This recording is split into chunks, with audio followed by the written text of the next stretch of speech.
Parehong mayaman sina Albert at Christine, pero sa magkaibang mundo sila lumaki.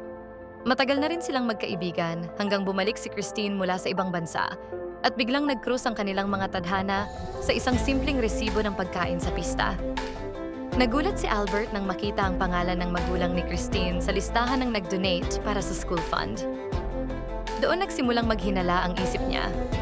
Bakit parang may lihim na pagdadamayan ang pamilya ni Christine? Responsable si Albert sa negosyo, kaya gusto niyang kontrolado ang lahat, pati reputasyon. Pero may kapalit. Bawat babae na tinuturing niyang palipas oras, nauuwi sa ingay sa kanilang bahay.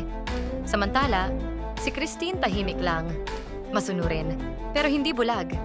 Nang ipakiusap ng magulang ni Albert na ipagkasundo ang kanilang kasal, napakabigat ng katahimikan ng pamilya niya. Nang malamang ipinapasa pala ang pangakong iyon, hindi galit ang unang gumalaw kay Christine, kundi pangamba. Sa unang pagtatagpo, nakita ni Albert ang sugat sa tuhod ng isang batang beneficiary at napansin niyang siya ang dumaan para tulungan. Doon niya na-realize ang taong akala niyang pakialam lang, pala ay may prinsipyong hindi ipinagmamalaki. Hindi instant ang pagbabago, pero bawat munting aksyon, binubuksan ang puso ng dalawa.